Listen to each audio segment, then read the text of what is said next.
Hello, everyone on YouTube. It is Enferjah. We got another reaction. We got Waves with a Reasonable Crashout 4. If you enjoyed this video, don't forget to like, share, subscribe. If you want to watch me react live, play games live, I'm on Twitch. Link in bio. Let us begin. And 2K26 finally came out. Okay, the last one's cap. I'm not gonna lie, I like 2K this year. But the point is, it's been a very weird month so far. Literally, as soon as it turned the first of the month, this country did a whole upside down switch up and went from happy days to the most completely depressing I've ever seen it. And I know it's affecting some of you, man. So what a better way to uplift those who are having a bad day, to some of you who are struggling mentally, can't find yourselves, or to those of you having some existential crises right now and you don't feel like yourselves? Well, I may have the solution to this. Something to make you feel better. Something to uplift your spirits. Something to make you the most happiest you've ever been in your entire life and to make you forget any bad thing has ever happened to you. Reasonable Crashouts 4!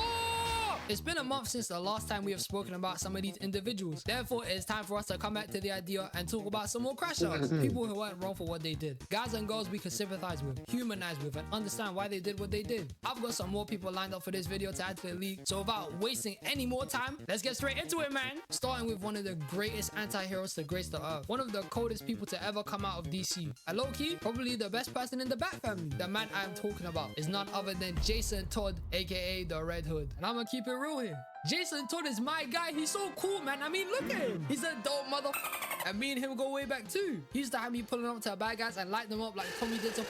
If you are someone that About literally that, writes anything for I'm any a reason, big even Jason text messages, Sale. and you are someone who From power, it's crazy. But seriously, Jason Todd had a hard life. It wasn't easy for him to go from being boy wonder to murking criminals every Friday. Like, that had to be a hard transition. It's mad. Now, for those of you that are confused and don't know who the hell this man is, then let me go over his origin, why he became like this and decided to murk criminals. Help you understand why this is his way of dealing with bad guys, and low-key just break it down to you, man, cause it just makes sense. Especially in a shithole like Gotham, it's a no-brainer. So we first see Jason as Robin getting his ass whipped differently by the Joker, maliciously beating the life out of this man with a crowbar. And to the Joker, he thinks it's an awesome game. He's hitting combos on him, talking about forehand and backhand like this is tennis. The guy is too much of a rage bait, I swear. So while the Joker is beating the life out of Jason, Batman makes his way to the warehouse he's keeping him in. Only for him to be too late, as the warehouse was rigged to explode with explosives the Joker planted. And then a few seconds later, Jason was dead. And this is messed up, man. He died at 15, bro. The Joker killed a 15-year-old kid, man. He's a sicko. Get this guy out of here. So then a 5-year time skip happens, and some of Gotham's biggest drug dealers meet up to discuss some business. And all of these men were mad confused, because none of these men set up the meeting. And while their stupid asses are trying to figure out who the hell set up the meeting, that's when the Red Hood finally appears out of the shadows. And at first,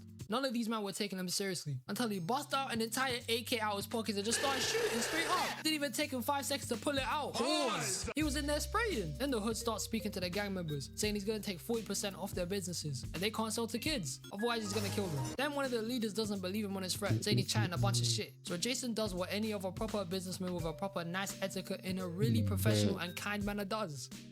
He dashes him a bag full of his lieutenant's heads. And look at these man's faces, they don't believe it. And they're all acting like they've never seen dead bodies before. Bitch, you live in Gotham. You've seen hundreds of them already. Why are you looking like that? And your gang leaders as well. You probably have kill counts in the hundreds. Ain't that short look off your face, you're chatting shit. So later on, Batman and Nightwing are boxing in a maze and defeated. Then they question some robbers who were trying to rob the ship plot. And one of the robbers decided to say the name of the person who even wanted them to do the joke for them, which was the Red Hood. And in less than 5 seconds, as soon as the man said the Hood, the 3 robbers get quick scoped and sniped differently, packing them all off. Then Batman tracks who dealt those bullets and chases him down, only to be led to the exact place where the Joker became the Joker. And we gonna come back to talking about this later, cause I have a whole problem with this shit. But right after Batman has his little flashback, we see the Red Hood just standing there with a strap, and he shoots the car he crashed into a vat of explosive waste, and then the whole facility explodes and he gets away. So then Batman starts to get into his detective bag, tries to figure out who the Red Hood is, with their investigation eventually leading to go pay the Joker a visit, since the Red Hood persona started with him. But when him and Nightwing go to interrogate the Joker and ask him some questions, of course the Joker wasn't taking any of this shit seriously. He was treating it like a game. He was talking about nothing relevant to what they needed, and he even brought up him murking Jason. What a dickhead, fam. So Batman gets heated and starts beating the shit out of Joker, choking the life out of him. And guess what?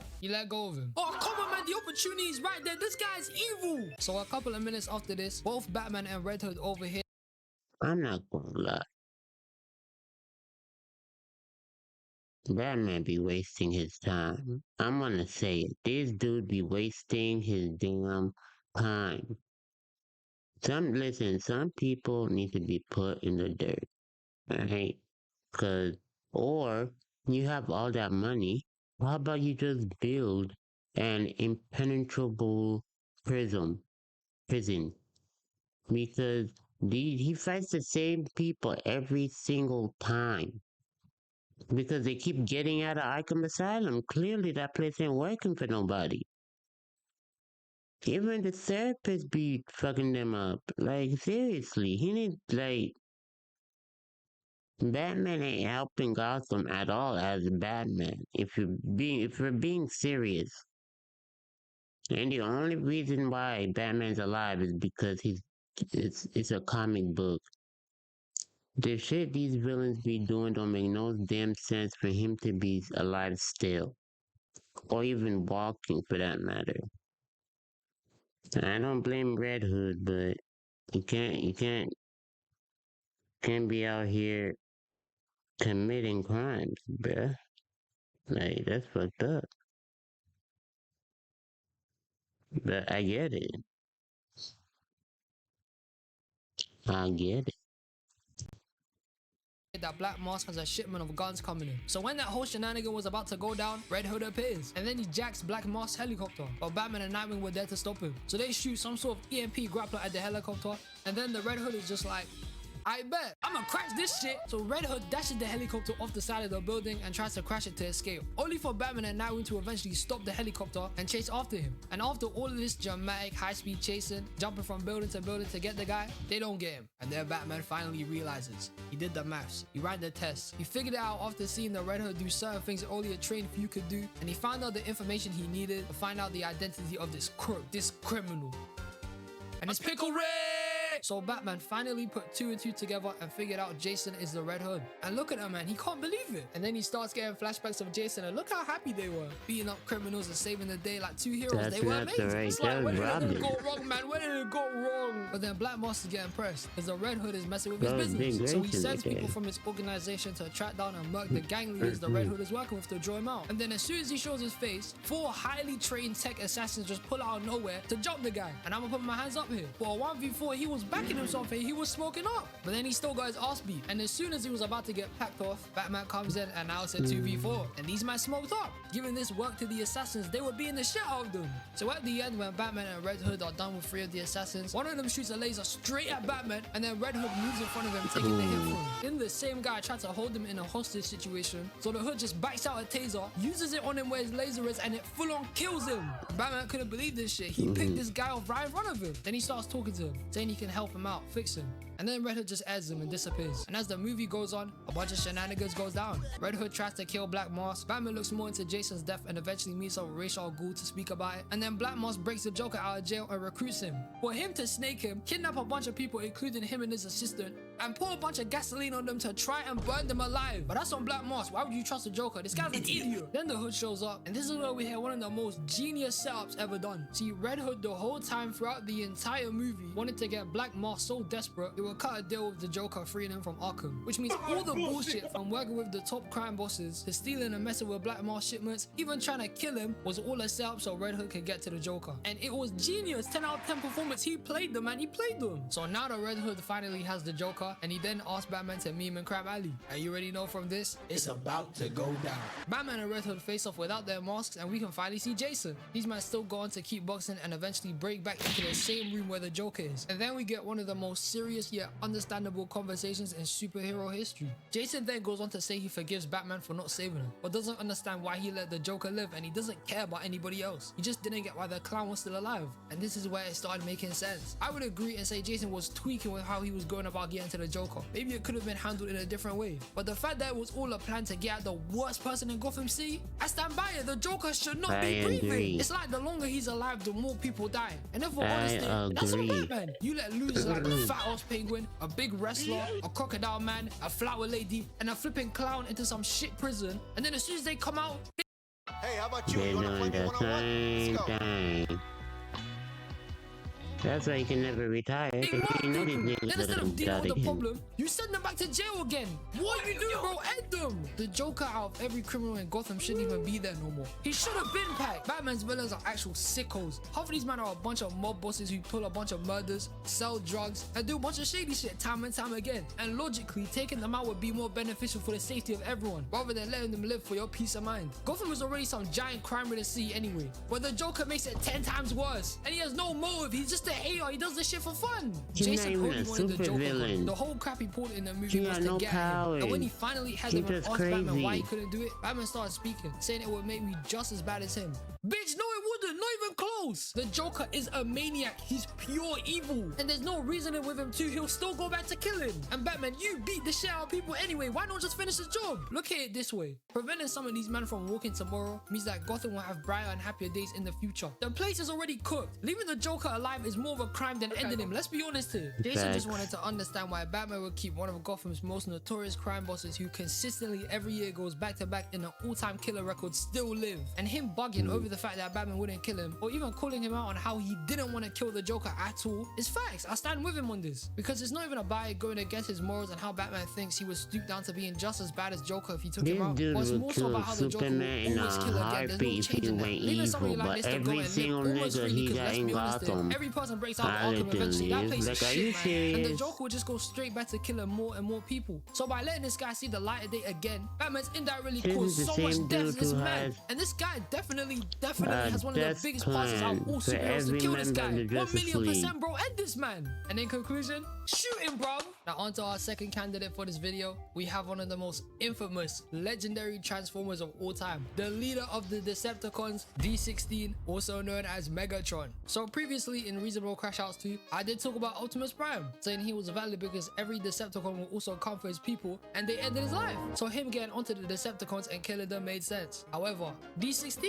He's got a whole different story, man. It's crazy. So let me break it down to you. So long before the war on Cybertron, Megatron, previously known as D16, and Optimus I did Prime, not watch previously this known as movie. Orion Pax, used to be miners who mined Energon for Iacon, which is the city they used to live in before Cybertron got destroyed. And way back before D16 even became Megatron, this guy was the biggest fanboy. He loved the Primes. He idolized them. They were his heroes. All the civilians and people of Iacon would look up to their glorious leader, Sentinel Prime, who they thought was helping their society by looking for the matrix of leadership, which would help restore the energy back to Iacon since it started becoming unstable and they had way less of it. And D16 loved the Primes. He was so enthusiastic anytime he would start speaking about them, especially Megatronus. He messed with him heavy. Until he found out the truth about Iacon. Sentinel was the biggest snake. He lured the other primes into a trap which got them annihilated by the Quintessons because he wanted to steal the Matrix of leadership for himself. Only instead of actually getting the Matrix, it disintegrated in his hands. So this man pulled all of those strings, even murdered some of the primes himself, and didn't even get what he wanted. You suck! But no, my friends, this isn't even the worst bit about anything Sentinel has done. See, in Iacon, there's two different types of Transformers. People with cogs who can actually transform into vehicles, and people who were born cogless and can't change. But the crazy thing about this is that every single Transformer was born with a transformation cog. Sentinel just took some of that so they would know their place. Do you know how messed up that is? He practically took the freedom away from people just so they would be stuck at the bottom of the barrel. The Transformers with cogs were low-key racist. They did not rate the cogless ones at all. This shit was mad. And it was all because Sentinel caused this and took their cogs before they even came online. The man created a hierarchy just so he could put some people at the top, so they could think mining Energon was their entire purpose, which he was all passing to the Quintessons anyway when his people needed it. He's horrible, man. And when D16 heard all of this crap, all of this bullshit Sentinel did to him and his people, he went from being a happy and jolly guy who just followed the rules, didn't want to get in trouble, wanted to stay being a miner and keep on having faith in Sentinel Prime, to an absolute demon. D16 was pissed. He didn't care about nothing else besides getting back at Sentinel. And I hear it. Imagine it like this. Imagine one of the biggest core things that makes you special gets ripped out your chest, literally. And then from childhood, you were forced to be a slave in the mines. That's exactly how D16 was feeling. He felt like a dickhead. Him and thousands of other people are getting taken advantage of by this prick. And it was there and then that D16 found out his whole life was practically a lie. It could have been completely different. I was just ruined by one guy. Are you gonna be messed up, man? Don't have me pressed. So throughout the rest rest of the movie, D16 was on timing. The man started acting completely different, like he already adopted his villain persona. And he went on to aggressively take the map from Orion, beat the shit out of Starscream and mess up his voice, and then stand in front of Sentinel like he ain't shit, which got Sentinel so pressed he burned a Megatronus symbol right into his chest. It was mad.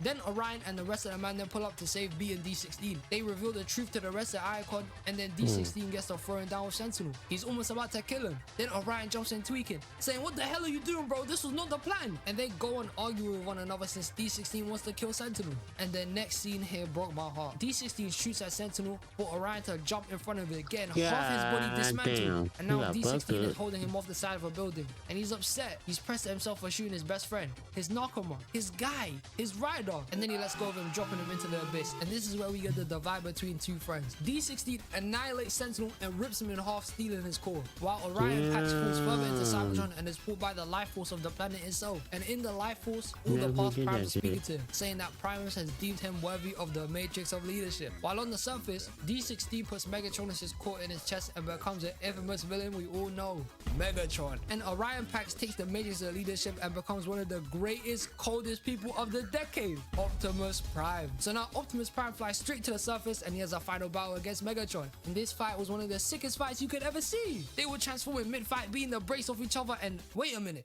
is that a flipping axe? Hey yo, that's sick! And Optimus was straight up working this man. He was soloing the entire High Guard and gave everybody this whooping. So now Megatron has been defeated and Optimus Prime decided to banish him and the rest of the High Guard from Icon by acting out and murdering Sentinel. So with that being said, Megatron and the High Guard leave and they finally establish the group we're all familiar with today, the Decepticons. And this movie was peak! I loved it when it first dropped. It was a chef's kiss, man. And now, on to speaking about D16 more in depth. Megatron had it rough. Finding out one of your heroes, one of the people you looked up to and had complete and utter faith in, put you in a position where you had to be somewhere where you didn't have to be, had you ridiculed and made fun of when you didn't need to be, had you thinking you were less where you weren't even less, is a messed up feeling. Throughout the entire movie, D16 loved the Primes, and still does. He messed with Megatronus the most. That's why he stained the cog from Sentinel. But it's the fact that Sentinel lied and deceived him that got to him. Now, I'm not saying D16 was a good guy. He was definitely always somewhat bad. As soon as he got a transformation cog, he went from being an ally and a friend to an absolute asshole and said, "Bunny, I'ma just do my own thing." I went about everything in a careless way, just wanting to shoot up everybody and be on some timing. Orion tried to stop him from going down the same path as Sentinel, not make him go about murdering, and just wanted him to reveal the truth about Sentinel alongside him. But Megatron wanted more. He wanted to be a judge, jury, and executioner, and wanted to take his life from him. When not even 5 seconds ago, he was glazing him. But that also don't mean Megatron was wrong for how he acted. All he knew from when he came online was to be a minor. They thought that was their purpose and who they were meant to be. But Sentinel set that shit up against them by taking their cogs, and then society did the rest of the work for him there by putting them down to becoming minors. Imagine your whole life was set up by a man who took something you were meant to have since the day you were born, made you work your ass off day by day in a place where you could die, and then all the things you worked for, he would just give it away to a bunch of random squid people. Of course you would crash out about this. You would not be peaceful about this at all. It's borderline slavery. I sympathize with D16 and I get it. He found out in a short time his whole life was a lie and his hero sold him out. I understand, and him bugging on Sentinel wasn't even the worst thing. It's the fact that Sentinel was murdering the Primes and ruining the whole of Cybertron. I mean, he's indirectly caused the deaths of so many miners across Icon, just wasting them like they were disposable. And that's crazy. But then D16 is still a bad guy regardless. Nothing changed. It's how he switched up as soon as he got that transformation cog that makes you realize to an extent he was always a bad person. He must have been playing a persona or something, because as soon as he got powers, he was a completely changed guy. But all in all, I'm with you, D16, man. I'm crashing out too. Bun this guy, man. Harbor Freight tools keep getting better with time. Better performance, better durability, better value. Optimus would Come on in and see decide for if they yourself. had Whenever you agreed on And now, another ladies and way. gentlemen, we have reached the final person I'll be talking about in this video. And this person is a legend. They're one of the greatest, most notorious criminals of this generation, maybe even in this universe. This person is such a madman. They put the likes of Thanos, Lex Luthor, flipping Vector to shame. They are so evil. They will probably actually do things like turning in their homework on time, and you have to be a criminal to be doing that shit. So without taking too much time to keep giving this guy an introduction, I want to show you guys the one, the only, Mojo Jojo. And look, I'm gonna cut this shit. This is less about Mojo Jojo than it is about the evil that is the Powerpuff Girls. Because these children are the sources of pure menace behavior. They're diabolical. These triplets have no mercy, no remorse in their bodies. They're crooks in disguise. And the things they've done to Mojo Jojo, regardless of him being a villain, is petrifying, man. One time Mojo Jojo and a The amount of times Mojo Jojo's had his brains out on the pavement by the Powerpuff Girls is wild. They be putting belt to ass when it comes to Mojo Jojo. They don't like him at all. Like, they be putting belt to fucking ass. I don't like that nigga. Like, his brain stays on the pavement. Damn, like, are these heroes or are these thugs? God damn. Bunch of other villains grouped up together to try and take out the Powerpuff Girls, and they were successful, so they went about their business, robbing banks, terrorizing civilians, the usual. Then Professor Plutonium gives the Powerpuff Girls an idea so evil, so heinous, they might as well be criminals. They set up Mojo Jojo with a female monkey, and the guy is falling in love. Then he goes into town committing crimes that don't even make no sense. But hey, that's what you do when you like someone, man. But with Mojo obsessing over his girlfriend, some of the villains quit the group, and the Powerpuff Girls eventually put 3 out of 5 villains in jail. And now they're about to go take care of Mojo Jojo. So while Mojo thinks his girlfriend is a real evil person just like him, the Powerpuff Girls interrupt him, bring a zookeeper, and then she starts pressing some button. And this had Mojo confused, like he doesn't understand what's going on, until he looks to his right to see his monkey girlfriend is hideous. She's ugly. Then the Powerpuff Girls start talking, saying they set him up from the start to get him into jail. They manipulated the guy into going on to dates with some random monkey just to get him in jail. You couldn't just be his ass instead like you do all the time to all villains. That would have been way better. You flipping criminals. And Mojo was broken from this. Even saying that they took his love away, like that's mad.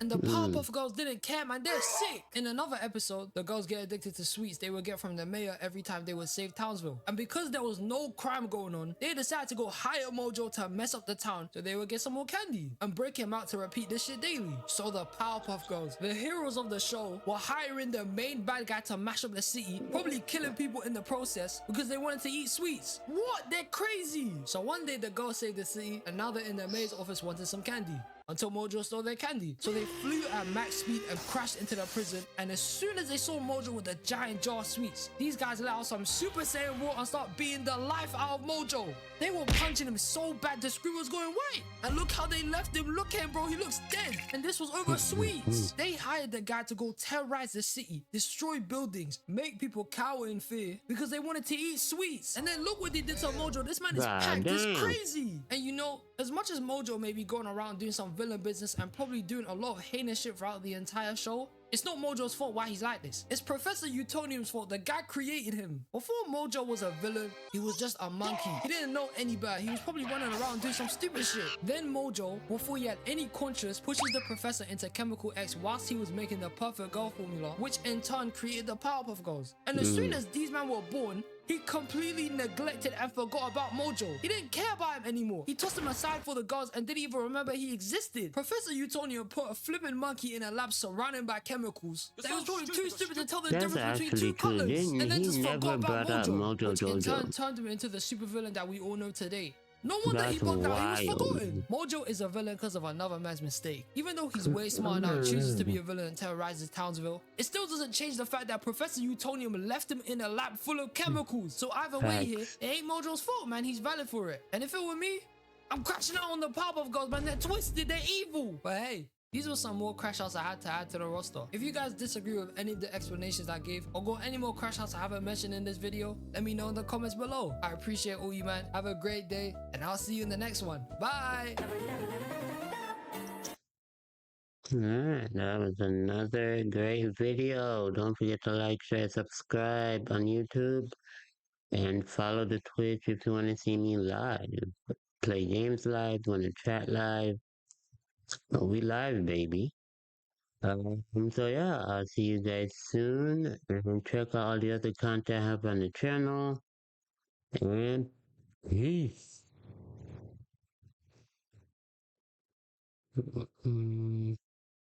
Yeah.